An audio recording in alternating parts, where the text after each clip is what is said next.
is named. I'm delighted that Biden won. That is wonderful news. I'm still terrified, though. I think it's good for the U.S. I think Trump needed to get out there. I think there's been a lot of miscounting. I don't think it's over yet. Coming up, reaction to the victory for Joe Biden and Kamala Harris, and indication from President Trump that he won't be leaving without a fight. Plus, we're kind of in survival mode, basically, continuously.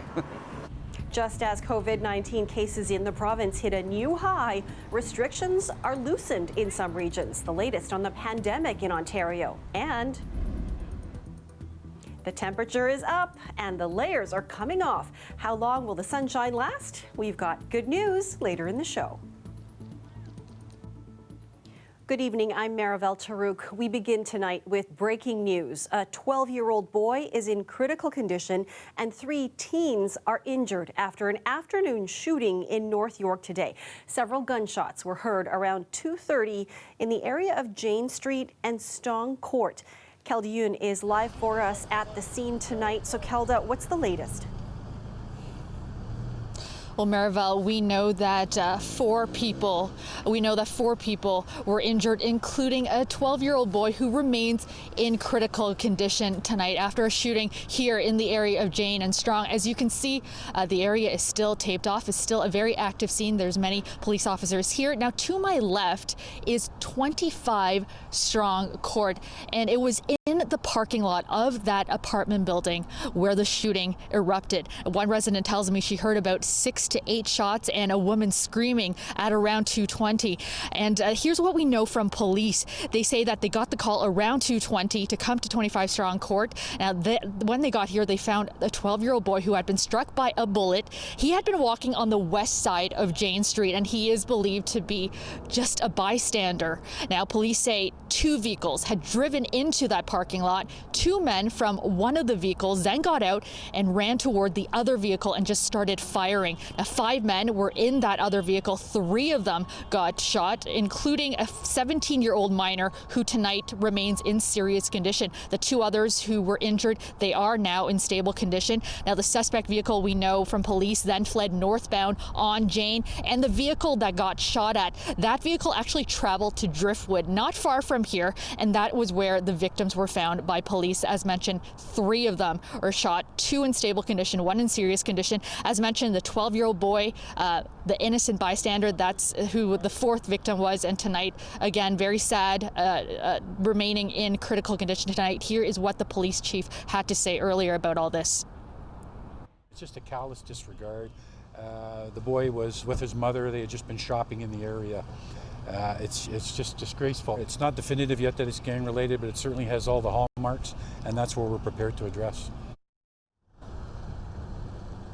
Now, police located about 30 rounds in the parking lot of 25 Strong Court. Right now, they said that many people were out at the time. Many drivers that were in the area, and they're appealing to those drivers, to any witnesses who may have been in this area, any dash cam footage to come forward. Right now, they're still investigating. They say they will be here late into the night, and they don't have a description of the suspect vehicle at this time. Mayor John Tory also tweeted tonight, thanking all the first responders, also calling this a tragedy and appealing to anyone with information to come forward. Marivel? And hopefully people who have information will do in this case. Kelda, thank you for that.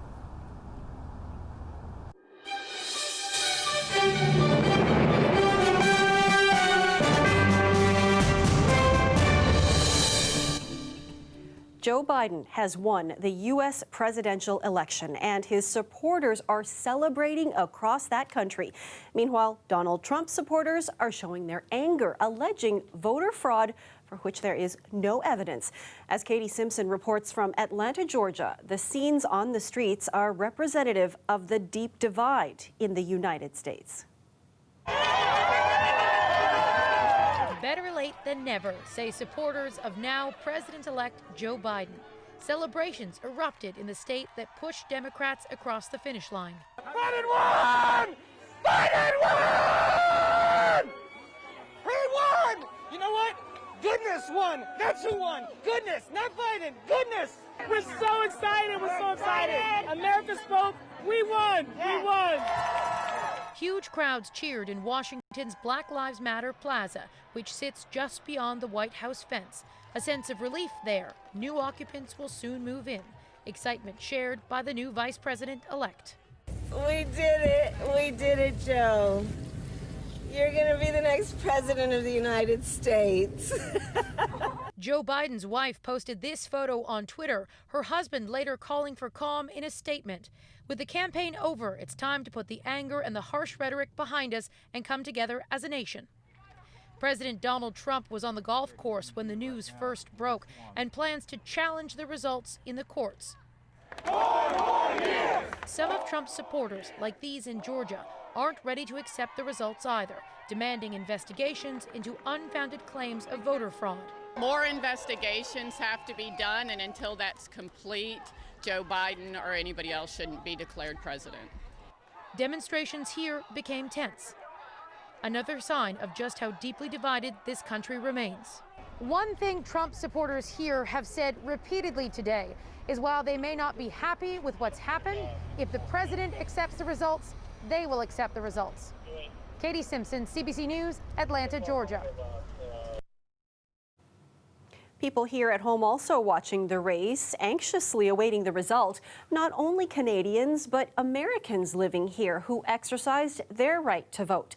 Angelina King joins us live from the U.S. Consulate in downtown Toronto. So, Angelina, international voter engagement was high this year.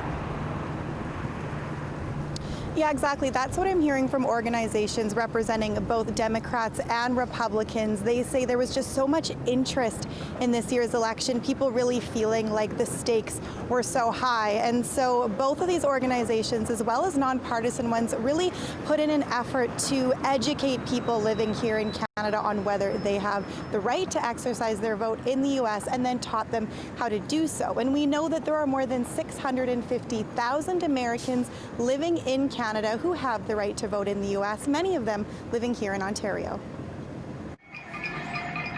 When the election was called, some polite Canadian cheering in downtown Toronto. Oh, it was amazing. It just felt so good to know that I was part of that. David Mivaser has voted in every U.S. election since he turned 18, and moving to Canada 25 years ago hasn't stopped him. The U.S. actually literally influences the air we breathe and the water we drink and war and peace and trade policy and so much. I feel privileged that I can cast a ballot in the United States. And this year's was an important one. Mivaser lives in Hamilton but votes in Pennsylvania. So every vote counts. But when I voted, I didn't know that like my vote in Pennsylvania, it's going to be one of those ones that's going to tip the balance. Mark Feigenbaum held on to hope Trump would win up until just minutes before Biden was declared. Yeah, I guess it shows that the mail-in votes and everyone's vote does count. Whoever was going to win is going to have to deal with the fact that the country is very divided. He says interest in the Republicans' overseas organization was way up since 2016. Same goes for the other side. Democrats Abroad Canada says membership increased by 90% in the past 4 years and nearly 40% just this year. Americans knew how important this election was. I think we knew that democracy was on the ballot, but I think the biggest feeling that I had this morning was just relief. It's been a long couple days waiting for results. It's also been a long couple years of desiring leadership that was steady and compassionate. This nonpartisan voting website says traffic has tripled since 2016, but it's too soon to know just how many people voted outside the U.S. In the meantime, Torontonians shared their thoughts. I think that's probably what the majority of Canadians were hoping for. That is wonderful news. I'm still terrified though. Just the tribalism on display there. I mean, Joe Biden's definitely not the best president, but he's a lot better than Donald Trump. And Mayor John Tory acknowledging the close trade relationship with the U.S. and putting his faith in Biden. Well, he seems to bring a great sense of calm, and I think what's needed now, both to fight the pandemic and to carry on with the United States as the great success story that it is calm. Now, both sides that I talked with said that it's been a really exhausting last few days. So a little bit of relief today. I think a lot of us are feeling that way. And when it comes to, the result, whether it was what they wanted or what they didn't want, they were able to agree on one thing. They're happy with the level of engagement in this year's election and with the amount of people that exercise their right to vote, especially from abroad. Maribel? And now there is work to do on this. Thanks so much, Angelina. And now to the ongoing pandemic. Ontario is reporting yet another new single-day record. The province adding 1,132 new cases today, surpassing the previous record set on Tuesday. Toronto saw 336 new cases, followed by 258 in Peel, 115 in York, and 78 in Ottawa. Meanwhile, the number of patients in hospitals continues to trend upwards, now at almost 400. 100 are in intensive care, according to documents obtained by CBC. 52 are on ventilators. The provincial death toll is now at more than 3,200. And these numbers come as the province moves to loosen restrictions in multiple COVID-19 hotspots. Ontario's new tiered system takes effect today, moving York Region and Ottawa into the orange zone. But the region of Peel announced late this afternoon it will be adding stricter measures than the province has in place there. Lorenda Redekop has more. Beautiful November weather, making eating outside more comfortable.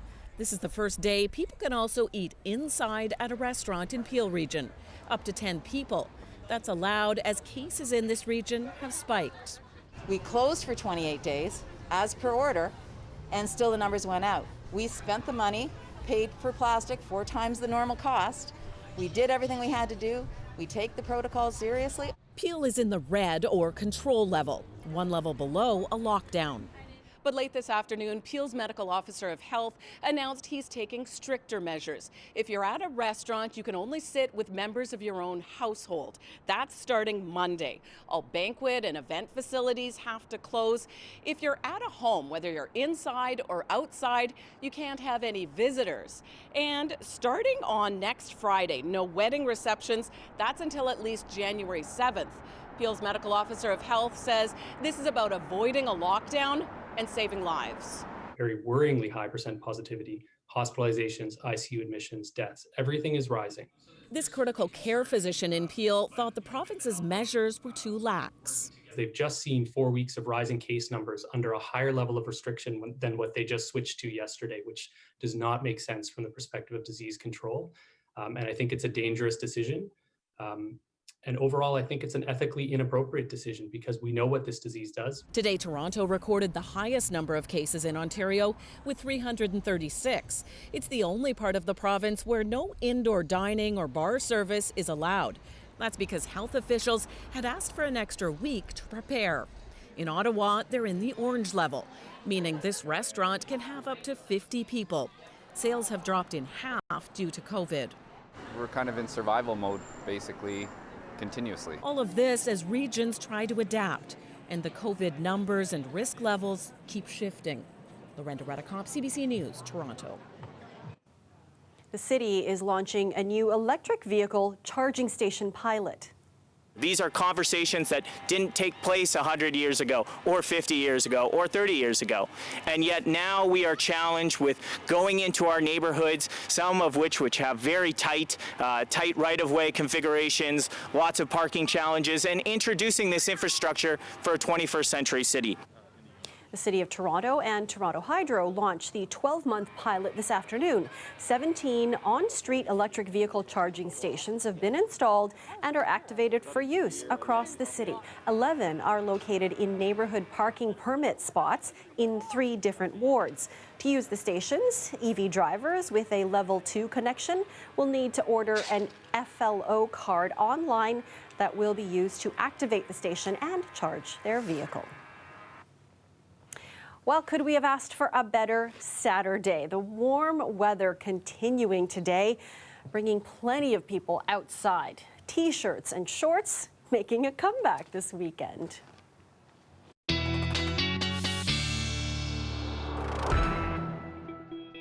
I'm so glad what you talked about last weekend came true, Christina, these wonderful temperatures. Isn't it so beautiful, Maribel? And it is going to last for even a few more days. Awesome.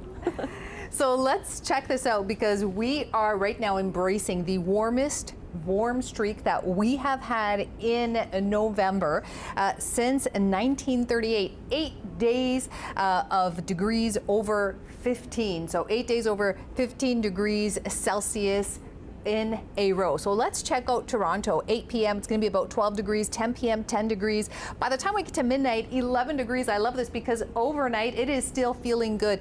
Basically, we are going to be warm and breezy Saturday night into your Sunday and even into your Monday. So Monday afternoon, it is going to be warm and breezy for Toronto, around 21 kilometers per hour, those wind speeds. Niagara Falls a little bit breezier, but no precip in sight. We are going to be dealing with this cold front coming in, but you can see here, it's staying well north, the divide really being cottage country. So we are going to be remaining dry well into Tuesday. Sunday afternoon, plenty of sunshine at 19 degrees. And for your long range, I'm going to give you those details on exactly how long this is going to last. Okay, we'll see you in a bit. Thanks, Christina. Okay. Thank you. Here's a look at Wilmington, Delaware, where the stage is set for the U.S. president-elect to address his nation in just under 2 hours. Coming up, more Canadian reaction to Biden's win. Stay with us.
The relationship between Canada and the United States was often strained during the Trump presidency.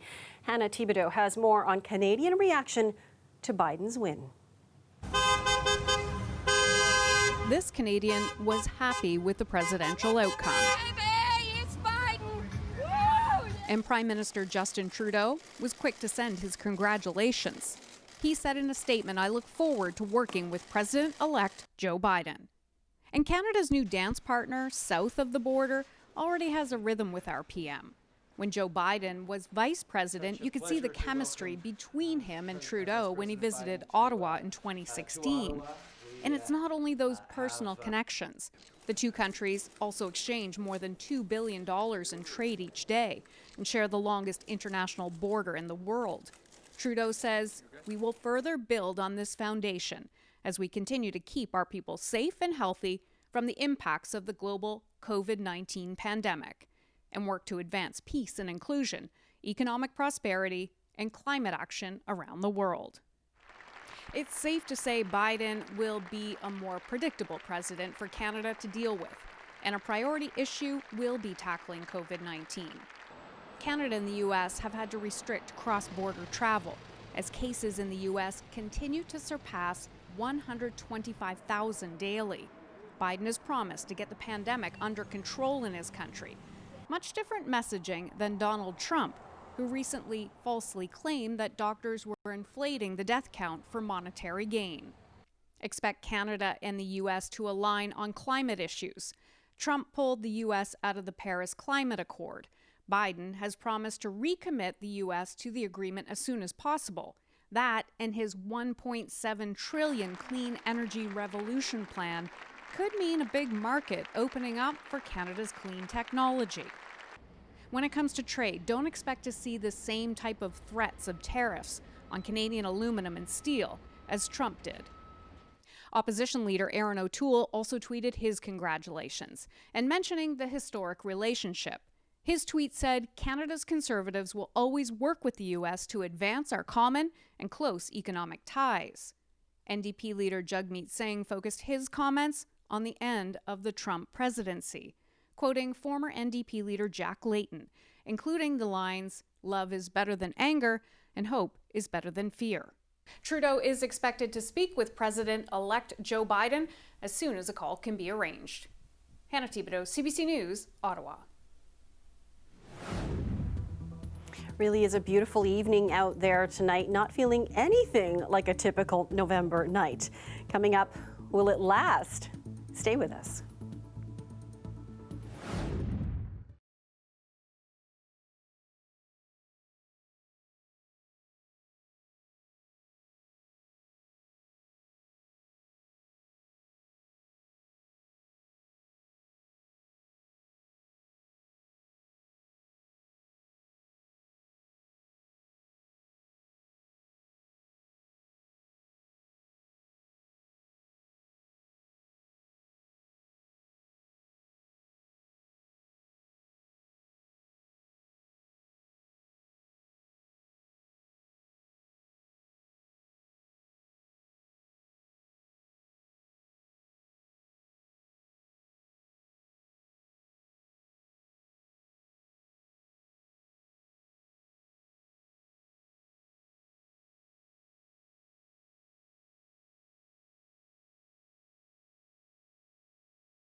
You may have seen a huge bridge on a barge traveling on Lake Ontario today. Well, that was the first of 4 Cherry Street bridges that just arrived at Toronto's waterfront. It's an important piece of city building. We don't often get to see such an exciting moment for our city. I think it's going to be important for all those people who will come here and all the ones who are already here to have a waterfront like this that we can be extraordinarily proud of. From Nova Scotia, the 57-meter-long bridge traveled over 1,200 nautical miles through the St. Lawrence Seaway into Lake Ontario to Toronto. It took 8.5 days and passed through 4 Canadian provinces. Dubbed the Cherry Street North Bridge, it's the first of 4 bridges that will be delivered as part of the Portland's flood protection project and aims to revitalize Toronto's waterfront. All right, let's check in with Christina again for our long range. Keep that good news coming. I've got more good news, and before we get to that, let's talk some record-breaking warmth. Who doesn't love that fact, right? We almost reached 21 degrees on Friday. We haven't been that warm in November since 1975. All right, Sunday morning, 8 degrees, plenty of sunshine. We're starting off the morning a little bit chilly, but check out your Sunday afternoon high. Toronto, 19 degrees. Southwestern Ontario, 21 degrees. Plenty of sunshine all the way from southwestern Ontario into the nation's capital. So for your Monday, Toronto, 19 degrees. Windsor 21 degrees, nation's capital at 19 degrees. You're still seeing that beautiful sunshine. I wanted to throw in an overnight. Windsor at 15 degrees for your Monday overnight. Toronto at 13 degrees. You gotta love those conditions for a good night's sleep. Toronto, your next 7 days. Beautiful sunshine across the board for your Sunday and Monday. And as I mentioned, here comes in that cold front midweek for your Tuesday. We're starting to see that cloud cover build up. Wednesday, return of the precip at 15 degrees, and then slowly we are going to start to get cooler by the time we see you again next weekend. So Barrie, Ontario, Sunday, plenty of sunshine, 20 degrees. Monday, 21 degrees. Tuesday, you're seeing that cloud cover build up again. Here is the return of that precip midweek, and you're seeing the temperatures slowly drop. So Wednesday, Barrie, 14 degrees, but by the time we get to Saturday, 7 degrees. That precip is going to return for your Friday. A lot of cloud cover for your Saturday at 7 degrees. Nation's capital, Ottawa, 18 degrees. Plenty of sunshine for your Sunday. Monday, return of that cloud cover as well as Tuesday. And then here's that rainfall, but still 19 degrees, feeling like 21. Dry skies for your Thursday into your Saturday. And by the time Saturday comes around for Ottawa, it'll be 7 degrees as well. Kitchener, very similar. Plenty of sunshine. Return of that precip for your Wednesday. I'll have more details for you when we see you tomorrow. Okay, we'll see you then. Thanks, Christina. Thanks, Maribel. And that is our show for you tonight. Thank you for watching. You can stay caught up on news anytime on our website, cbcnews.ca. We're going to leave you with a ceremony this afternoon at Coronation Park commemorating 75 years after the Second World War.